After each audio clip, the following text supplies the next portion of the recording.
I wouldn't have made it in wrestling if it wasn't for the martial arts.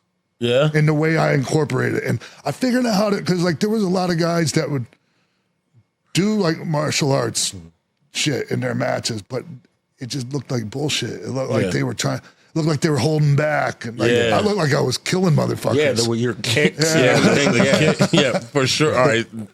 That's a perfect setup because now it's got to be a two-parter. Can you tell us when was your welcome to wrestling moment? A bump where you were like, all right, yeah, that one hurt. Or like just anything where you kind of was like, all right, this is the choice we made. Like, okay. Yeah. There's one that like, I mean, there's like a couple that aren't as well known. Like I caught somebody coming off the top rope. It was before I got to WWF. And their weight came down on my head and I crashed onto the concrete. And I had a blood clot in my brain. Yeah, I was in the hospital for a few days. I read about that. Yeah. That was one of them when they were like, hey, you probably should think about doing something else. Yeah.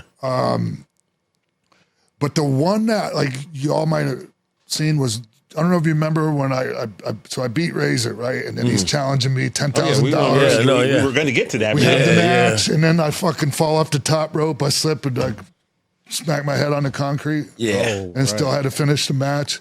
Yeah. That was supposed to be the finish, and it got fucked up, and we had to call something on the fly as I'm like knocked out cold, and it still worked. Wow, we still managed to get the business done. Yeah, that is insane how they're able to continue when something. Yeah, everything was Lord on the knows. line. If I would have been done. Yeah, my storyline would have been fucking done. Well, man. let's talk about let's get into that part. You come in. I can remember I was watching that day, and here we got.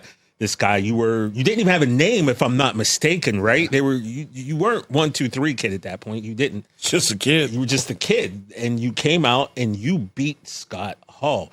Can you take us through how you found out you were going to go over? All right, so it goes back to I have my tryout matches the day after WrestleMania 9 in Vegas. Okay. Not one of the greatest WrestleManias. That's the Yoko and the Bret Hart go get him to Hall.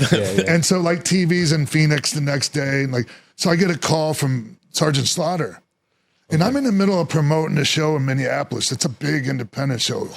Road Warrior Hawk versus Terry Funk on top. I'm wrestling Sabu on the show. Wow. Like there's a lot of cool Masa Saito's on. There's a lot of cool shit on this show. And I'm thinking, like, Sergeant Slaughter, is he trying to call me to get on this show? Like, I didn't put 2 and 2 together. Like, and he's telling me, they're doing TV tapings in Phoenix after WrestleMania. And I'm like, who the fuck's doing TV tapings in Phoenix after WrestleMania? Not thinking WWE, right? Yeah. Because I just didn't think I was on their radar as far as, I thought WCW maybe, but that didn't work out. And so, I finally figured out it was WWE calling, and then, man, I just took full advantage of that. My tryout, I had a guy named Louis Spicoli. Louis Spicoli, okay. That I was able to pick him to have my match with instead of like, could have been somebody else that wasn't as enthusiastic about helping me get a job. You know what I mean? Louis had worked together previously? Louis, no, but I knew he was really good, and we knew each other, and he took really good care of me out there. Like, caught me on my big dives, and just based me on everything. I got a job, man. Yeah. And I was, I didn't know I got the job until like about, I don't know, a month later. It might have been less, but it seemed like fucking forever waiting for that you're call, waiting on right? that. Look, just staring at the phone. And I had a New Japan. I was already hired by New Japan. Oh, really? Yeah, I didn't have a contract with them, but I was on my way to the Super Junior tournament in '93, which I still went and did. But yeah, so all of a sudden, all at once, man, I had all this shit on my plate, know, and I had to make a decision.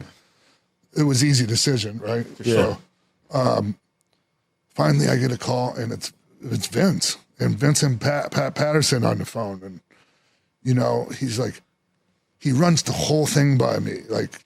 You're going to come out first week, you're going to get beat, second week, you're going to beat again. And he even told me he knew who I was going to get beat by. Curtis Hughes and Doink. Okay. And I got beat too. Yeah. They didn't know why. They didn't know me. They didn't know I was getting a job. So they were like, what? You know, Yeah.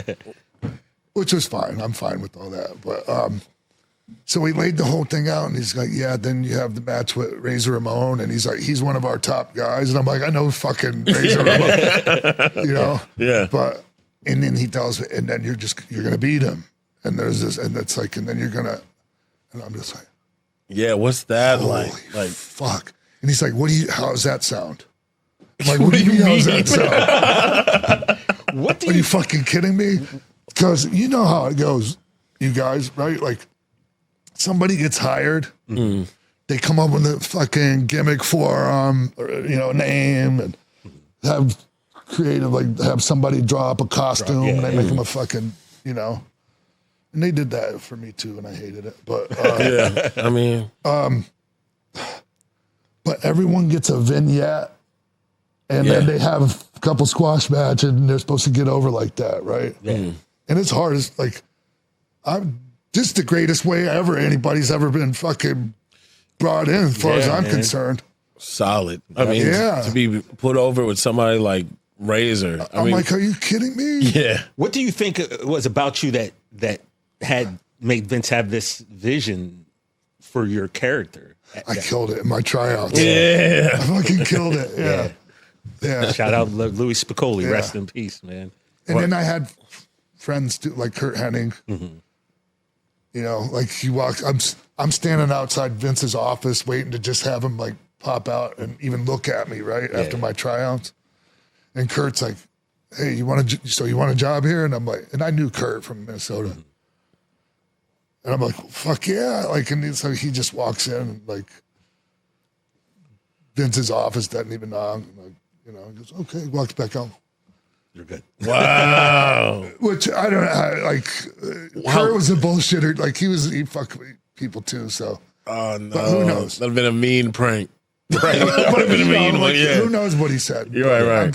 Brett came up to me and like put me over. Like, and I was a big, huge fucking Bret Hart fan. So Yeah. I was, I was excited. It was just. It How was old just were you at this incredible, time? man. Like, 'cause this is my dream, and it's all fucking coming true. How old were you right now at this point? 20, barely 20. Whoa. Watch new episodes of No Contest Wrestling every Wednesday or listen wherever you get your podcasts. And don't forget to follow us at No Contest Wrestling Podcast on Instagram.